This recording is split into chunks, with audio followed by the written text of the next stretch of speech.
Merci, Président.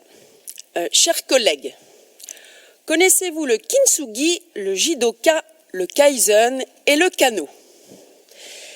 À votre retour du pays du soleil levant, Président, je me suis dit que ces méthodes japonaises pourraient utilement inspirer avec rigueur votre gestion de notre institution. Le kintsugi, c'est une méthode de réparation des porcelaines brisées au moyen de lacs saupoudrés de poudre d'or. L'art du kintsugi est souvent utilisé comme métaphore de la résilience, la capacité d'un écosystème à retrouver un fonctionnement normal après une perturbation. Et des perturbations, nous en subissons en Bretagne. Eau, énergie, déchets, finances sont autant de thèmes sur lesquels notre groupe Issons Haut la Bretagne réclame au fond plus de clarté quant aux ambitions de votre majorité, une majorité aujourd'hui relative, mais le vote du budget en 2023 nous le confirmera ou pas. Sur l'eau, nous nous associons à l'initiative du groupe Breizh-Aglaise pour exiger l'écriture d'une feuille de route à adopter par notre Assemblée régionale, puis à transmettre à l'Assemblée bretonne de l'eau. Le faible taux de consommation des crédits du programme 501 prouve, s'il en était besoin, la nécessité de nous interroger sur nos politiques en la matière et leur efficacité. Sur l'énergie, nous réitérons notre demande d'un débat en session extraordinaire et d'un vote. Nous ne pouvons nous permettre d'attendre les conclusions du groupe de travail énergie annoncées en 2024. Alors, et à défaut, j'invite les Bretonnes et les Bretons à donner leur avis sur l'avenir du mix énergétique français, en espérant que nous pourrons disposer des résultats par région. Une demande que j'adresse ouvertement à la DREAL. Vous irez sur le site internet, concertation, mix énergétique, ministère écologie, énergie, territoire, écologie.gouv.fr. Sur les déchets, nous déplorons qu'il n'en soit jamais question ici. Un plan a été adopté en mars 2020 en commission permanente. Or, une nouvelle assemblée régionale a été installée en juin 2021. Le moindre des réflexes démocratiques devrait être d'en avoir une présentation soumise à discussion. Il y a urgence, comme en témoigne par exemple la fermeture de centres de tri de proximité qui s'opèrent aujourd'hui compte tenu de l'évolution de la réglementation en matière de tri. Cela tourne le dos à la notion d'aménagement du territoire et n'améliore assurément pas notre empreinte écologique. Enfin, sur les finances. Jamais l'autonomie fiscale et financière de nos collectivités en général et de celles des régions en particulier n'a autant été remise en cause. Le phénomène s'est même accéléré depuis 2017. Les irréductibles bretons que nous sommes parviendront-ils à se faire entendre à Paris? C'est tout le mal que je nous souhaite. Mais nous n'en prenons pas le chemin avec, par exemple, la suppression de la CVAE et son hypothétique compensation. Conjugués aux ZAN, quels pays bretons auront intérêt demain à accueillir des entreprises, développer l'économie, créer des emplois, offrir du pouvoir d'achat et financer des services au public? Et en réponse à notre collègue macroniste Tristan Briet, il a évoqué le fonds vert, qu'il sache qu'il est passé de 1,5 milliard à 2 milliards, mais en ponctionnant 500 millions d'euros sur les recettes de la CVAE.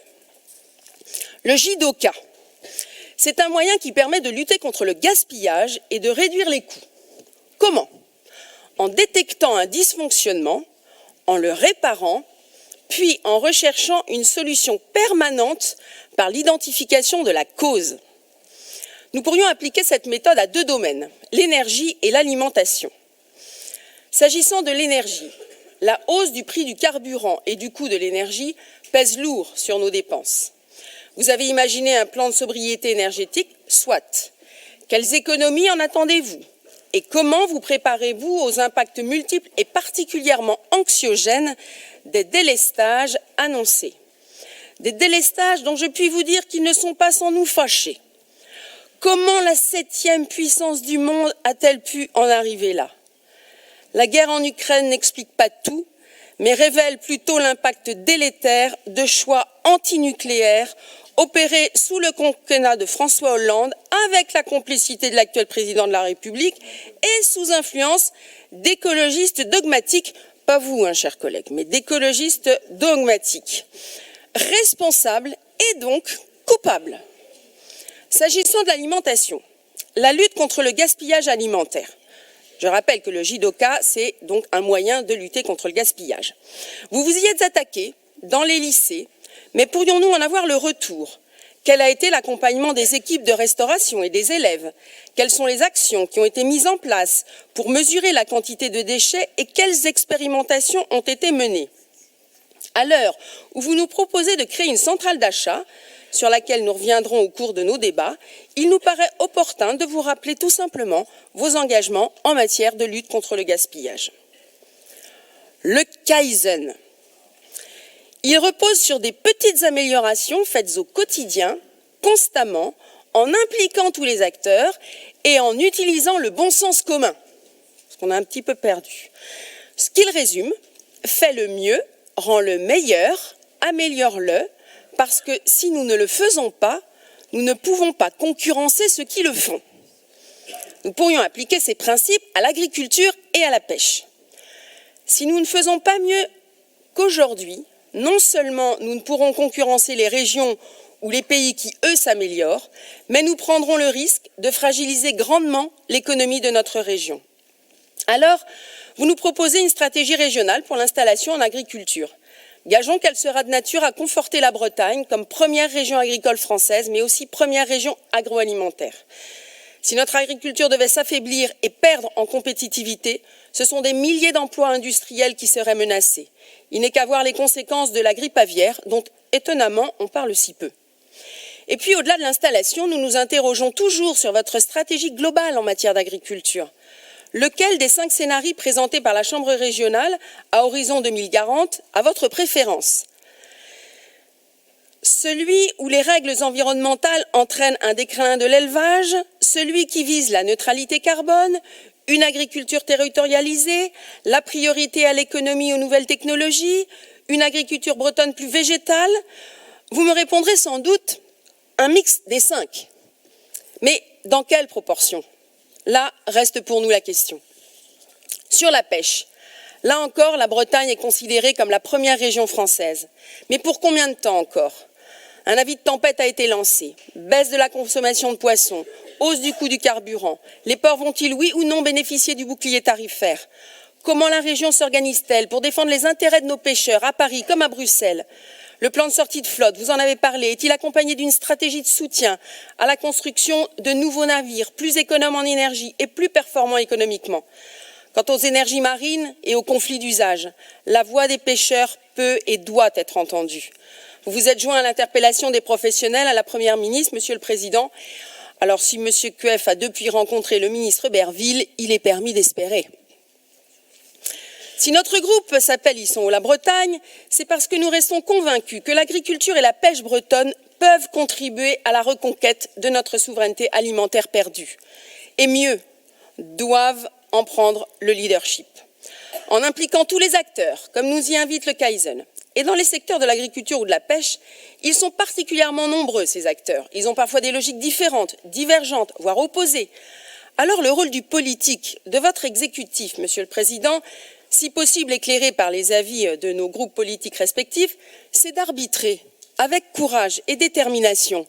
Pas de rechercher une synthèse hasardeuse de tous les courants de votre majorité. Vouloir plaire à tout le monde revient à ne satisfaire personne et accélère le risque d'immobilisme. Kintsugi, Jidoka, Kaizen et Kano. Le Kano. Il concourt à rechercher l'ensemble des besoins explicites, implicites ou rêvés afin de satisfaire au mieux le client. Il est donc très utile pour se fixer des priorités. Alors, qui sont nos clients et quelles sont leurs attentes de base? Je n'en citerai aujourd'hui que 4.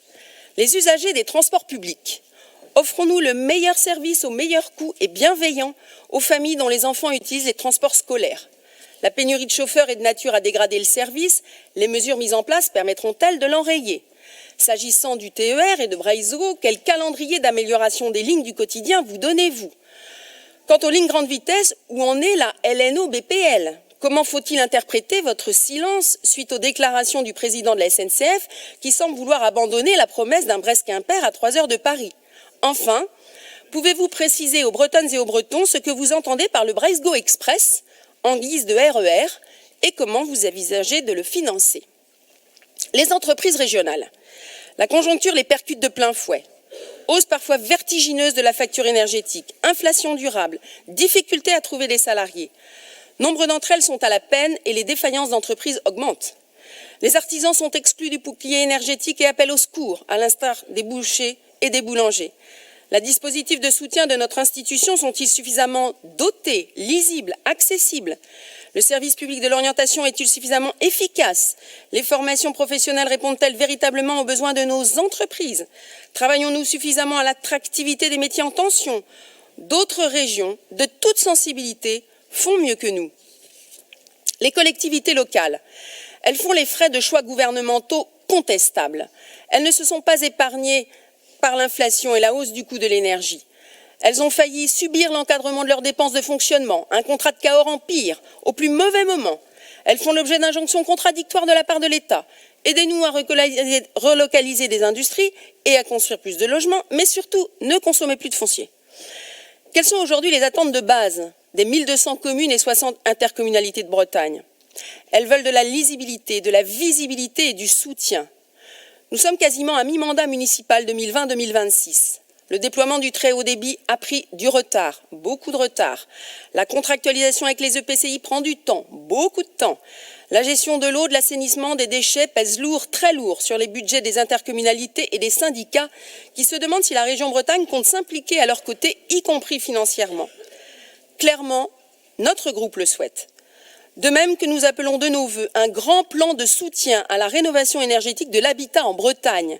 Près de 150 000 logements vacants, dont une proportion non négligeable de passoires thermiques. Or, si nous voulons répondre à l'attente forte de logements à des prix accessibles, il faut à la fois construire plus, mais aussi réhabiliter mieux là où sont les besoins. En quelque sorte, réguler la loi de l'offre et la demande, et c'est une libérale qui vous le dit, pas une ultra-libérale, je précise, avant les caricatures. Je vous ai annoncé 4 types de clients, je viens d'en évoquer 3, les entreprises, les usagers des transports, les collectivités locales. Le 4e est d'une toute autre nature. Il s'agit de celles et ceux à qui vous avez annoncé pendant la campagne électorale que vous alliez vous impliquer dans la Bretagne à 5. Le plus sensible des débats bretons, à en croire un excellent ouvrage illustré, documenté, plaisant à lire. Je veux parler de la frontière bretonne et ne rougissez pas, monsieur Créange. Vraiment, je vous le conseille comme cadeau de Noël. Faudra le lire avant, mais vraiment. Les études d'impact vont être lancées et c'est une bonne chose. Une consultation de la population est annoncée pour 2024. Mais pour ne pas rejouer l'épisode de référendum non suivi, comme ce fut le cas du temps d'un certain Édouard Philippe, Premier ministre, s'agissant de Notre-Dame-des-Landes, il faudra s'assurer du sort réservé aux résultats de cette consultation. La démarche entreprise auprès de parlementaires de toute sensibilité pour faire savoir notre volonté de plus d'autonomie ne devrait-il pas s'assortir d'un propos ferme sur vos intentions s'agissant de la Bretagne à 5, si elle est bien réelle, mais nul ne doute de votre sincérité. En guise de conclusion, et si vous avez eu la gentillesse de m'écouter attentivement, chers collègues, juste vous signaler que j'ai volontairement égrené dans mon propos les valeurs que porte le judo. Oh, monsieur le vice-président au sport s'est absenté. Elle-même extraite du Bushido, ce code des principes moraux des guerriers japonais. Ils sont au nombre de 7. La rigueur, le J, la bienveillance, le Jin, le courage, le Yu, le respect, le Rei, la sincérité, le Maketo. Il en reste 2 que nous faisons nôtres. L'honneur, le Meiyo. C'est pour nous, conseillers régionaux, droite centre et régionalistes, un honneur d'être au service des Bretonnes et des Bretons. Et la loyauté, Chougui, c'est pour notre groupe Ils sont haut la Bretagne, lorsqu'il s'exprime et qu'il agit pour la Bretagne, la loyauté à nos convictions. Arigato gozaimashita, trougares de votre attention.